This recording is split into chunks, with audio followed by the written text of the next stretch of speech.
Hello, Feminine Roadmappers. It is Gina here, and today on Feminine Roadmap Inspires, my storyteller is Virginia Buckingham. Virginia is the author of On My Watch, a memoir.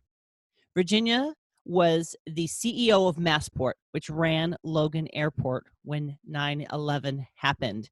And this is her dramatic story of how her life was shattered in the wake of 9/11. Virginia, thank you so much for being on my show today. Thanks for having me. It's great to be here and share my story. Well, why don't you tell us your story of how 9/11 changed and shattered your life? So my book On My Watch is about how my life was really sidelined and my sense of self was really turned upside down. And it's a kind of unique story because we know the 9/11 stories about the first responders in New York and the terrible tragedies that affected so many families. Mine is different because I was running the airport where the two planes that were hijacked and destroyed the World Trade Center launched from on that morning. And those planes destroyed thousands and thousands of lives and changed my life forever because very quickly after 9/11, people were searching for answers. How did this happen? How possibly could hijackers have boarded a plane that easily? And within 48 hours, I was the center of a media story really pointing the finger at me from political figures and others, wondering whether my running of the agency had something to do with why hijackers targeted Logan. And that began a series of really painful kind of media firestorm about my tenure at Logan Airport. And at the same time, I was trying to open the airport safely and make sure that we were doing everything possible to secure the airport against this really unbelievable, unforeseen attack that wasn't foreseen by anyone. And so I was sitting there at Logan thinking, don't people understand that this happened at three other airports at the very same time? 4 planes were hijacked. This was an attack on our country. It had nothing to do with any single person. Unfortunately, that was not the perspective here in Boston. And for 6 weeks, it was a churning of accusations and blame and really incredible vitriol aimed my way and aimed at Logan Airport until ultimately the governor at the time forced me to resign. Give up my career, which was awful, but it was more the thought that I, who was, a good person, a strong person, a successful person, could be blamed and just kind of marked as somebody who could have contributed in some way to something so unimaginable. And that's really where my story began is at the end of that 6-week period was trying to come to terms with what it meant and who I was now after that all happened. So as you were caught up in this media storm and your career was basically taken away from you somehow because you were to blame in their mind, how did you navigate that incredible earthquake to your life? Because like you said, most people when they're working, it's their identity, right? That is, you've always done your best. You go to your work and you try to be the best version of yourself and take care of your people. So how did that impact you in the wake of it? My career was how I defined myself, and I had already broken a few glass ceilings by that time. I had been chief of staff to 2 governors in a row, the first woman ever to do that. I was the first woman ever to run this agency.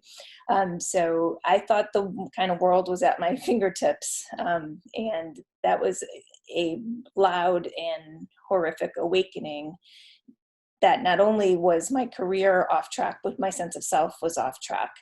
To add some complication, so I was pregnant with my daughter on 9/11, just 5 weeks pregnant.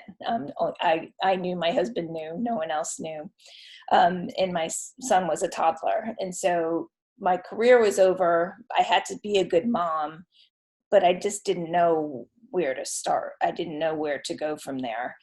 And I kind of focused on, all right, what is the one thing I still have? And what is the one capability I still possess? And I'm a writer by vocation, I guess, or in my heart, in my soul. So after about a year, I started looking around for a new job in the writing field, and ended up at a major newspaper in Boston called the Boston Herald as a deputy editorial page editor and a columnist, which was a dream come true, because to be paid to write for a living, I couldn't imagine anything better. And actually one of my mentors called it a complete comeback. And I thought, yeah, that's possible. Okay, this terrible thing happened in my past, and now I'm beyond it. I've moved on, and I'm going to have a complete comeback. The first thing that happened that gave me pause and helped me know that's really not true, nor have I, as I've come to learn, is it possible to have a complete comeback, is there was an item leaked to the competitor paper, the Boston Globe, that 40 of my soon-to-be new colleagues at this newspaper had signed a petition against my hiring.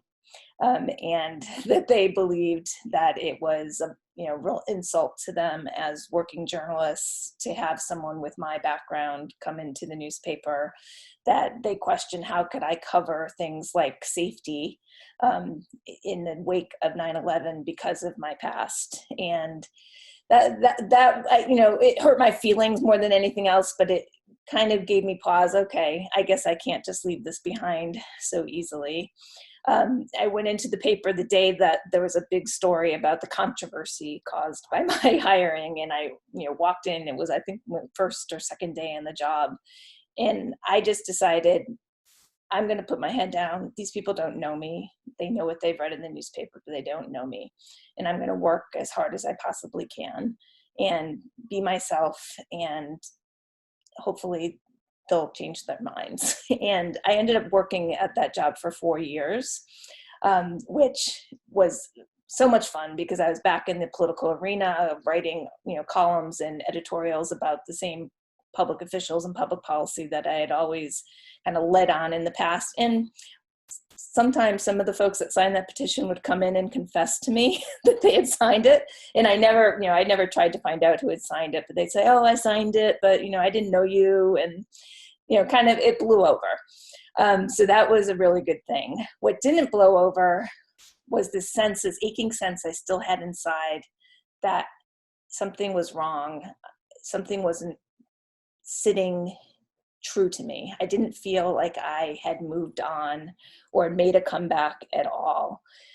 And that all came to a fore one day when I was sitting at my desk. And unlike, I was very fortunate to have very fancy offices in the past. At the newspaper, the desk was like this little crumpled metal thing up against these dirty windows and overlooking a highway. But it was just so awesome because it was a newsroom.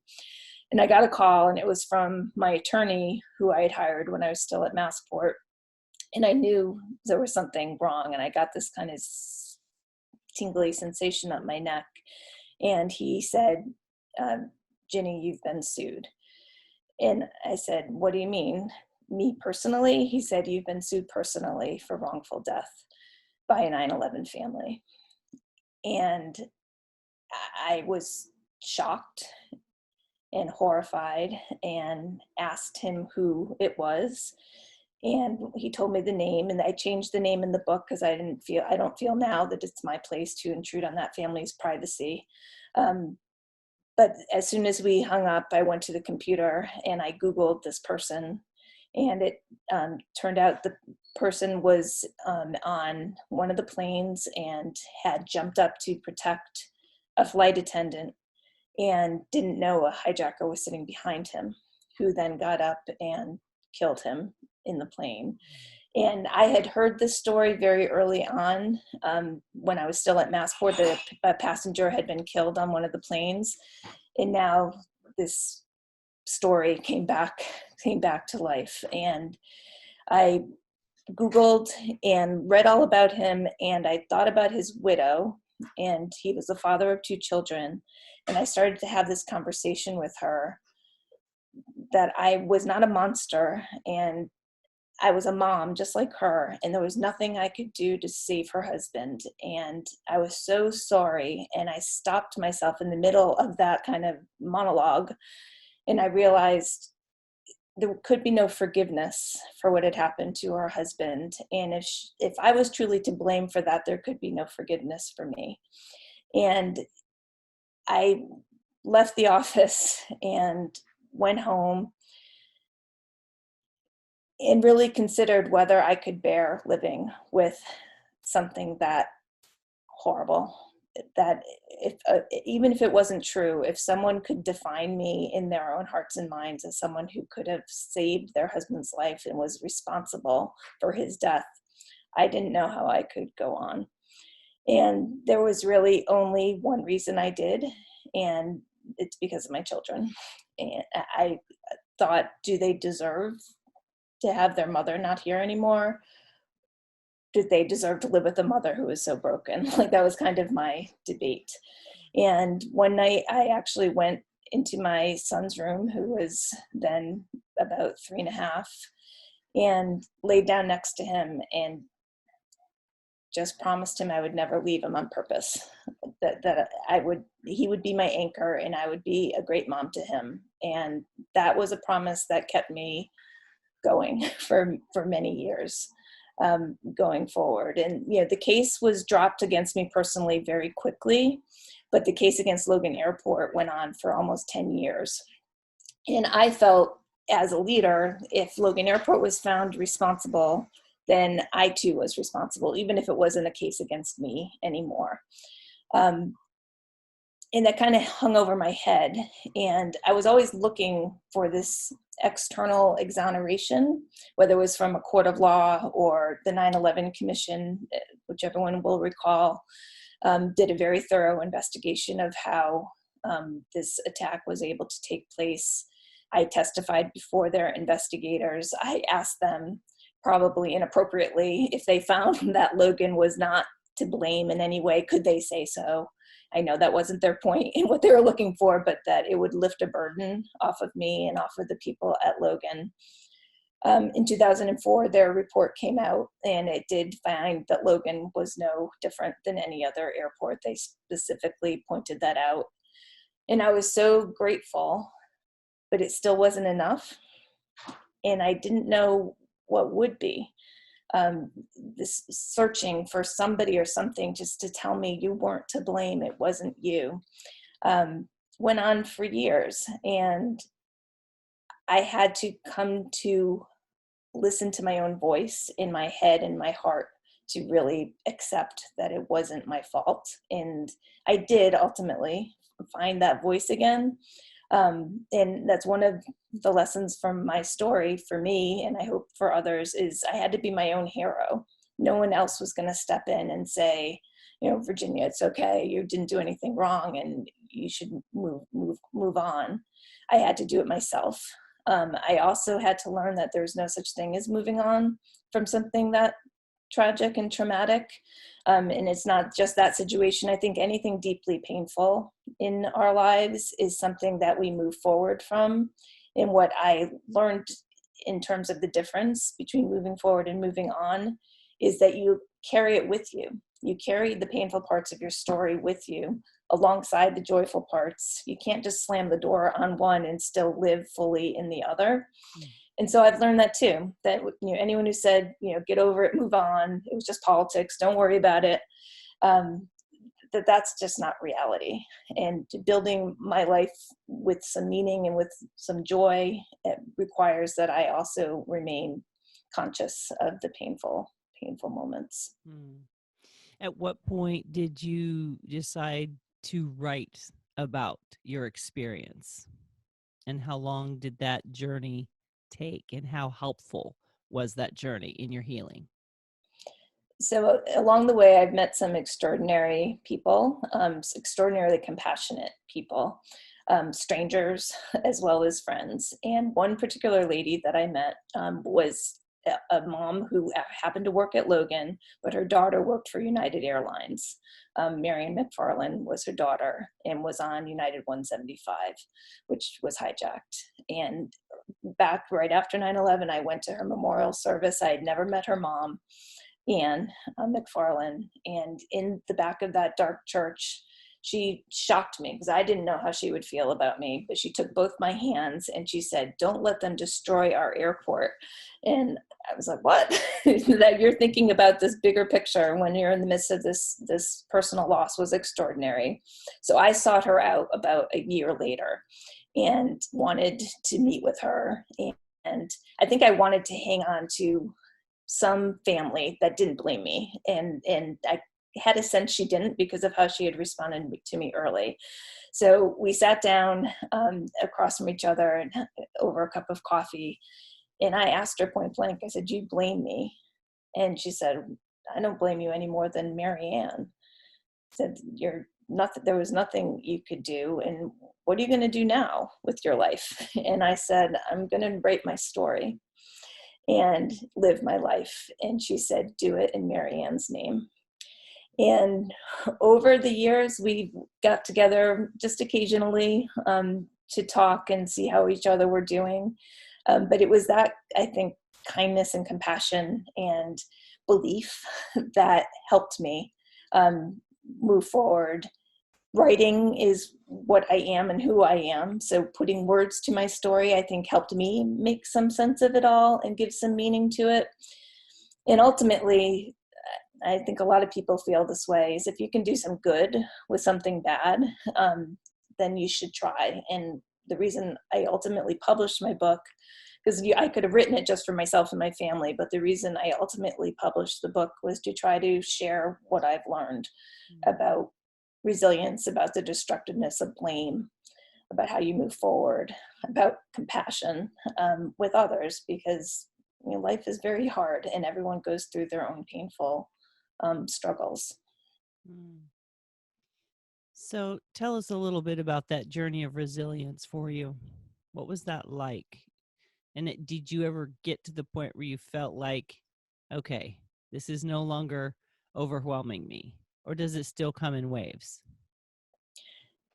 So I felt I was failing at resilience because my sense of strength, of personal strength, did not feel at all like the cultural norms that we're exposed to. The song, "What doesn't kill you makes you stronger," it was so disconsonant with my own experience that I thought I wasn't resilient, and I was very ashamed of that. And 10 years had passed, then 15 years had passed, and I still didn't feel like I was stronger. And what I came to understand is that's not resilience. That's a cultural norm that isn't really true to most people's experience. Like having that neat narrative that you experience something and you understand it and you move forward and then you're stronger. I use the metaphor of sea glass with my story, and I collect sea glass and have for forever. And the idea of a bottle being tossed about in the waves and broken apart and not at all what it used to be, but over time becoming something different but still valuable and still beautiful, is how I feel my resilience has manifested itself. I'm not the same that as I was, and I'm not stronger, but I'm still beautiful and valuable and still can create a life of meaning and joy. And that's what I'm trying to do. I would imagine that you are stronger, and maybe you're just not able to see it for the way it is. I don't know that anybody goes through traumatic experiences and lives through it and is able to tell about it, that there's not some strength to that journey in and of itself. So I think you are stronger, maybe not in the way you expected to be or that you thought you should be, because, we always have these, like you said, stories that this is what it looks like, right? And very rarely does it actually look like that unless you get to write it in a script and act it out. Right? Yeah. The only time you really get the results you want out of anything. So where has that journey brought you now? And how does 9/11, when it comes up every year, how is that impacting you in your mind and in your spirit and your emotions? How does that impact you? So I've learned I had post-traumatic stress disorder shortly after 9/11. I never really wanted to understand what it was, and I never wanted to really come to terms with what it meant. And so each anniversary for many years, and really any traumatic event on the news would really be devastating in a way that was beyond what I understood. Like I couldn't quite get, why was I feeling such despair and such sadness and numbness. So that the other thing that I really experienced was a sense of dissociation, like really a wall between my emotions and my head that I had to learn about. I had to learn about it like you'd have to learn about any illness of what is the impact and how do you break free of the impact. And for me, it took a lot of listening to. I went to therapy for years, still do occasionally. And my therapist, Andre Braidbuck, is brilliant. She's a grief counselor, trauma counselor, and she said you need to notice. You need to listen to yourself and notice your own body. And if you feel something, let yourself feel it, and then feel it even deeper on a deeper level. And it's a practice in a strange way. So what I've learned over time is on those anniversaries or when there's other terrible things in the news, which is all the time, is not to shut them out, just to let them kind of move through you, to feel them and then let them go. And so each anniversary is still painful and terrible, but it's not devastating to my psyche, I guess I would say, anymore, which is, I'm grateful for that, because I'm not sure people always get through the other side of trauma in that way. In fact, I read once, as I was trying to sort through how to handle the trauma, about this Holocaust survivor who, after she escaped from the camps, got married and had children and had a wonderful middle-class life in America. And it wasn't until she went into a nursing home and started to experience dementia that she would have these horrible, horrible dreams where she would, scream about what she was seeing. And I said to Andrea, my therapist, isn't that an okay way of dealing with trauma? Like, how about if I just block it out for the rest of my life? And then, if I'm in a nursing home when I'm 90, it comes back. And she just kind of smiled, because she knew I was just grasping that that's not really how most people get through to the other side. You really do have to let yourself go through the process. That's such a profound point, that we feel it the first time, right? The trauma happens to us, let's say. And then for some of us, it's a lifetime of deciding, am I going to feel this? Am I going to stop this? So it's like the trauma is the initial point of emotional decision, right? Where am I going to put this, right? Where am I going to put this in my life? And who in a million years would even know where to put something as traumatic as 9/11? And there's so many people that have been impacted by 9/11. Most of us who are adults can remember where we were, right?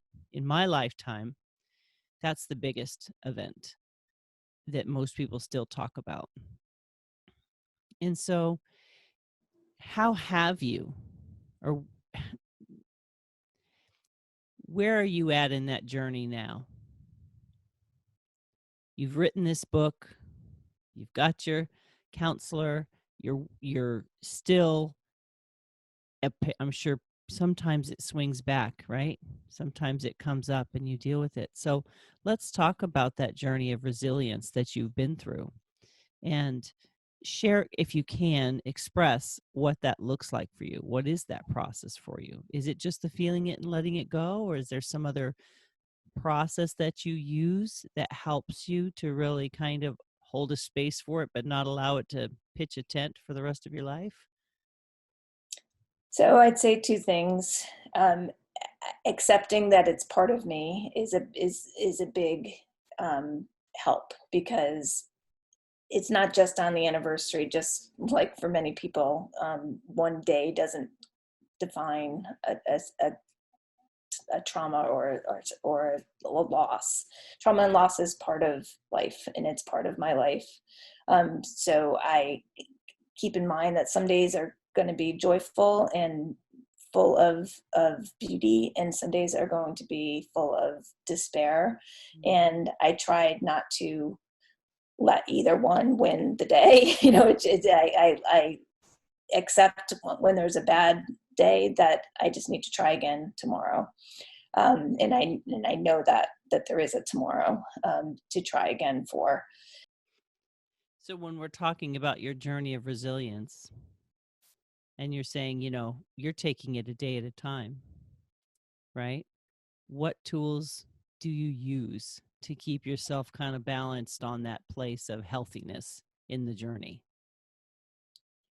So one thing I learned, and I don't know that this is scientific, is that while trauma can imprint itself on the brain, that's kind of how I think about it, that it's like your brain's clay and trauma imprints itself on you, that beauty does the same thing.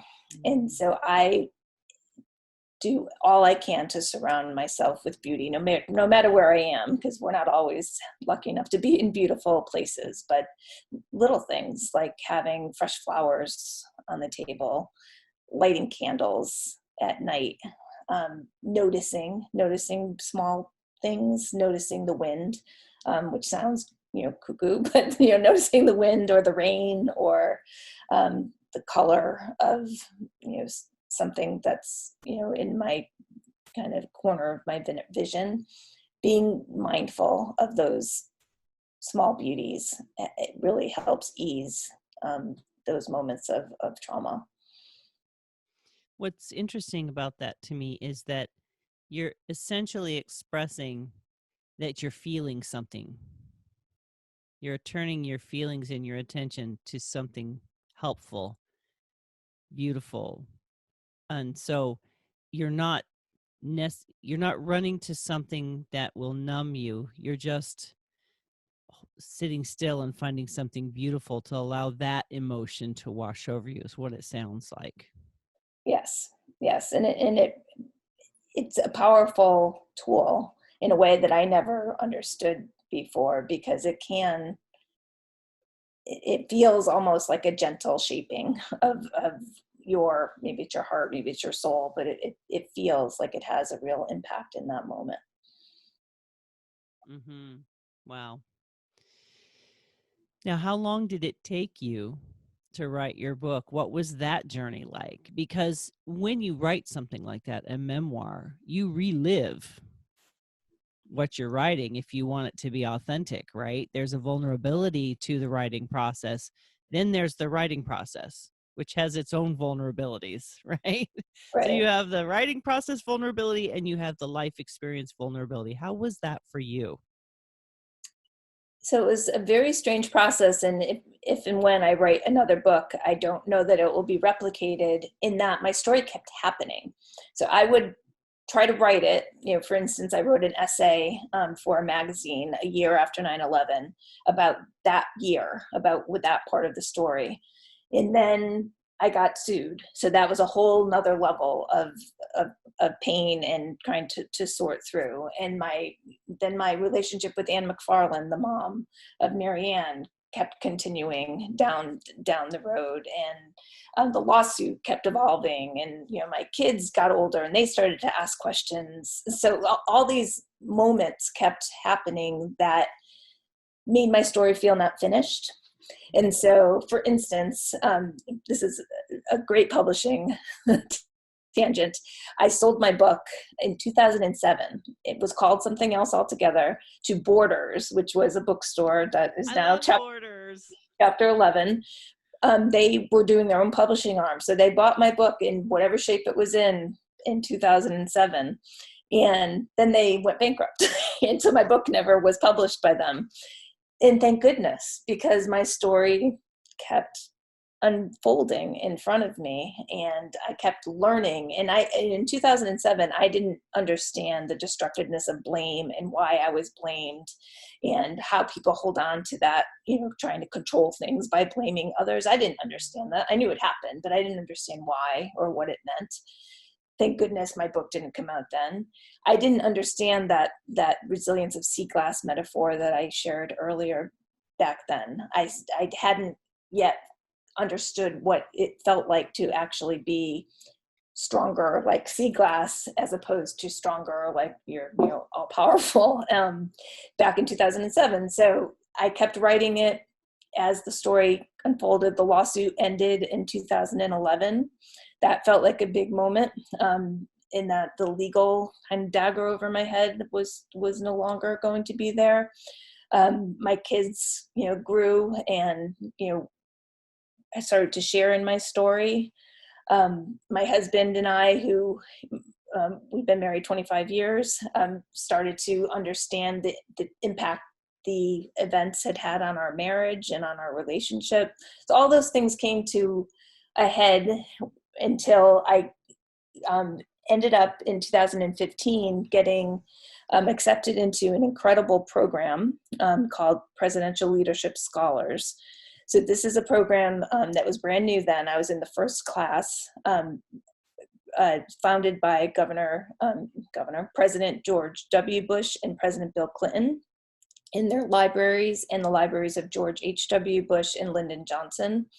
And their goal with this class was to instill the leadership lessons of their presidencies on leaders who are trying to bring social change. So I applied. Everyone had to have a project. My project was finishing my book. So I went into this experience not quite knowing yet how I wanted to end it. Like what was I trying to say with my story? I knew what my story was. I just didn't know what it all meant. So through meeting these 59 incredible classmates of mine, who asked questions such as, okay, what's your takeaway? Okay, how do you get through the other side? Okay, what do you do with blame in our society? What does that mean? Made me really finally understand and finish the book in the way that it is now, which is on my watch. This is what happened. This is what I learned about blame. This is what I learned about resilience. This is what I learned about being my own hero. And I offer it to those who are going through your own painful times, and I hope it helps. It's interesting to me how, for myself, and maybe you can relate, it's so nice of an idea that you would go through something, face that something, process through that something, and be done with that something. That's the way, right? That I would like life to be sometimes. But there is a craft that the Japanese do where they take a broken pottery and they put pure gold in the cracks and they put it back together.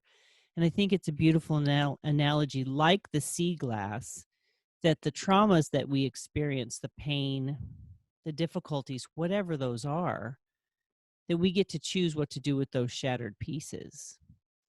And I don't know that there's a perfect way to put those pieces back together, because it's forever changed, right? You're forever changed from this experience. And so many people were impacted on so many levels by this. And it's hard to say who had the worst of it, right? And I think I'm listening to your story and I'm hearing that we want to put the responsibility somewhere. We do. We can't find the answers because there is no making sense of such a horrific thing. There is no way in our human minds and hearts to imagine someone doing such horrific things, yet they do. And what do we do with that when it impacts us? And so your story is one of those many stories, one of those layers of how we're impacted by someone else who also died. So you can't deal with them, right?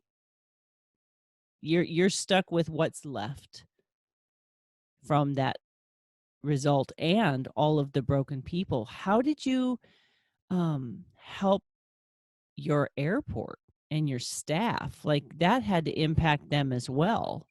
Was the, what was the emotional and psychological journey of having all these people who work in security or work at the gates or all of those things? How was that piece for you? So I was only there for 6 weeks after 9/11. So I had to leave my team, which was really hard to do because you, as anyone who's gone through a crisis together, you bond in a way that probably doesn't happen in normal times.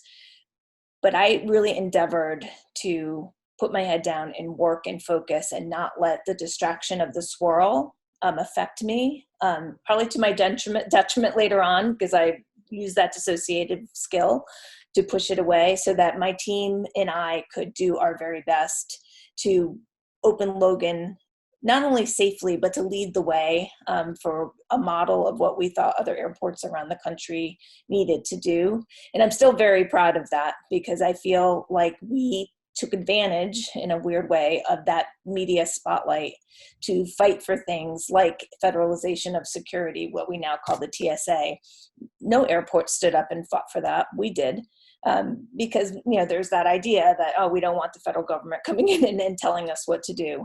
But we took advantage of our kind of infamous role at the time to push for things like we also instituted the first ever behavioral screening that now the TSA uses around the country. I looked for someone outside of my own expertise. I found a former head of security at Ben Gurion Airport in Israel and hired him on the spot and said, okay, you guys do it best. Teach us how to do it. So we did everything we could and took a lot of pride, I think, in leading the way out of that crisis.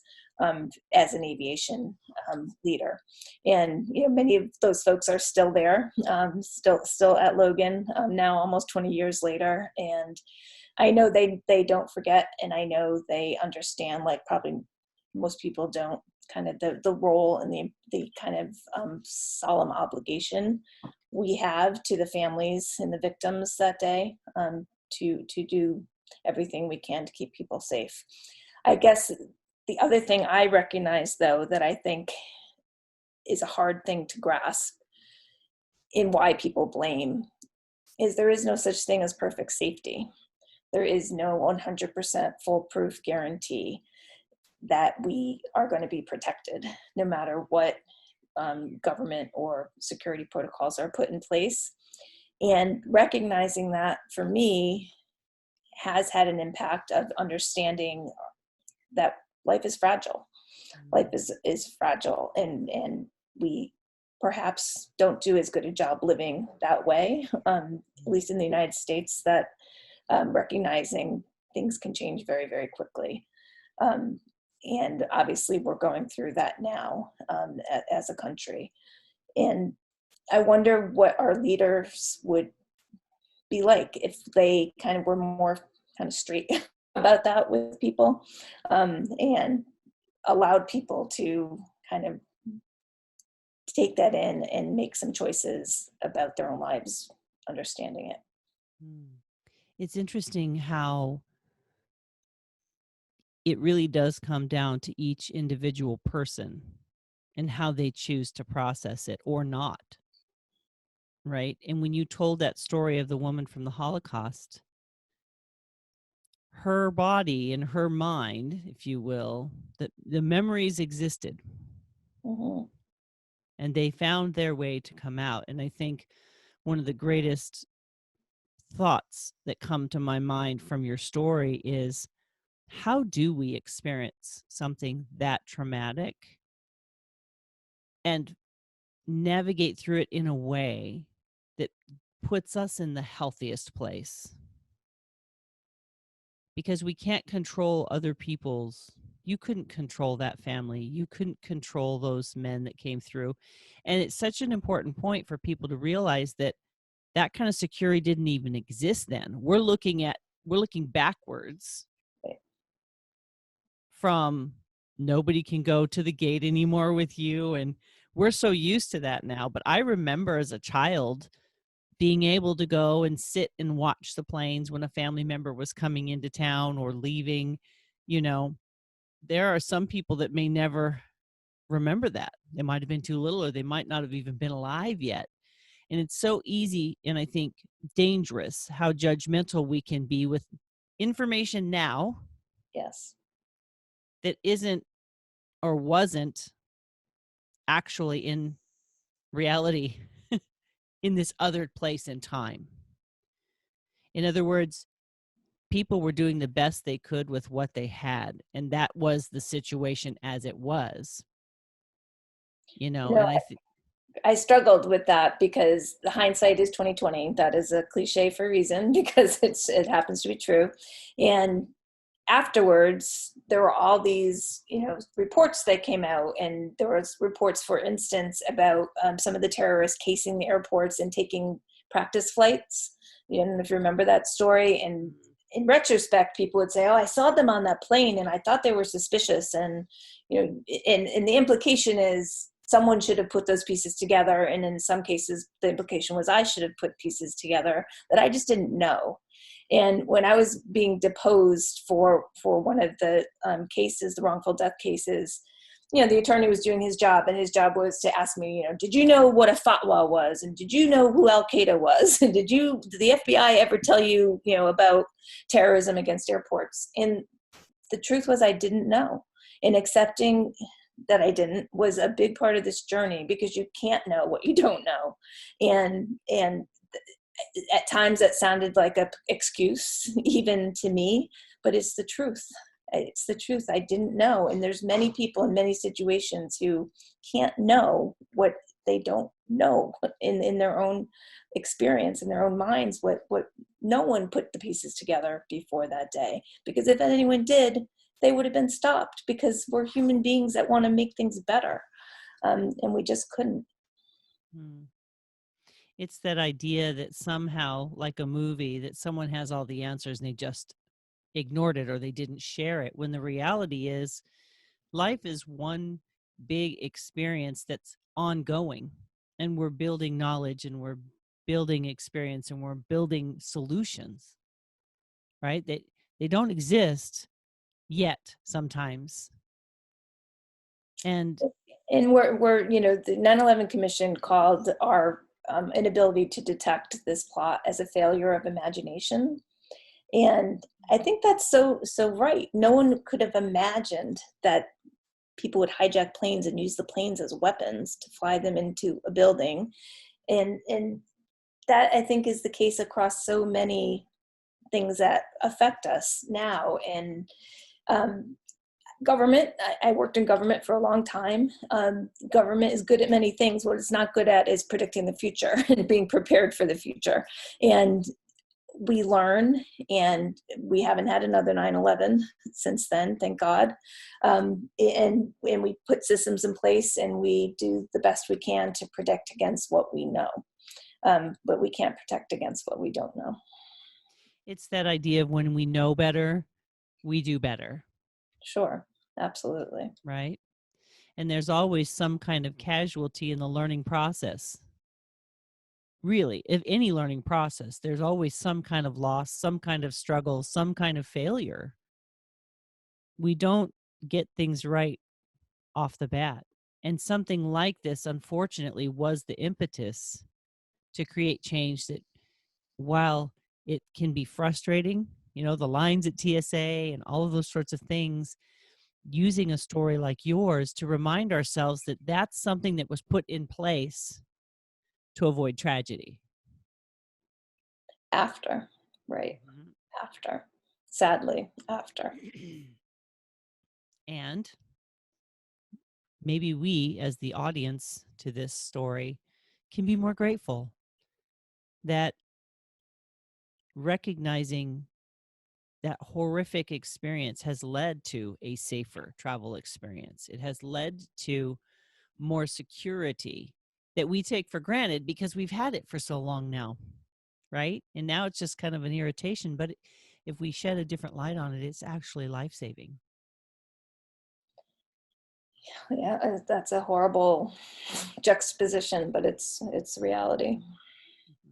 So you've written this book, it's been published, and it's called On My Watch, a Memoir. And now you've put your heart and your life out into the world. And how has that been for you? Like letting that birdie fly the nest. Mhm. Very wonderful. I mean, I just feel like it's the right thing at the right time. And whether this book finds its way to thousands and thousands of readers, I don't know, but I think it will find its way to those who should read it. And I feel really comfortable, confident, happy to be able to share my story, and grateful for anyone who reads it, and grateful especially if anyone gets some strength out of it for their own lives. And what is the thing that you hope that your book accomplishes? In my dream world, leaders and citizens would never blame anyone or anything when tragedy occurs. And there would be tremendous compassion for each other in our own journeys and struggles. And all of us would feel resilient because we would recognize that resilience means carrying your pain and your joy together. Mm. Resilience means carrying your pain and your joy together. That is a powerful thought. Virginia, I want to thank you so much for sharing your story today, for taking the time to meet with me. We're on opposite sides of the United States, so getting our time together. It's been months that we've been trying to pull this off. And so I want to honor you for making that commitment to stay in the game of life and find a way to navigate it so that this book could be written and that someone's life will be impacted. So thank you for having the courage to face the very, very painful experiences that you experienced. So thank you for that. Thank you so much for having me and having this conversation. It's been my pleasure. Friends, please subscribe down below. I'm going to have links to Victoria's website and her book. And if you know anyone that is going through something traumatic or is struggling just to get through life, please share this video with them. Let them know they're not alone in their struggle and that it's part of the human condition to really wrestle with our emotions. But there is a way, no matter how long it takes, that we can get through it together by sharing our stories. So thank you so much for joining us today on Feminine Roadmap Inspires. It's been our pleasure to share this story with you. Please don't forget to subscribe down below, get a copy of this book, get a book club going. Just share with as many people as you can. Take care, my friends. Thank you.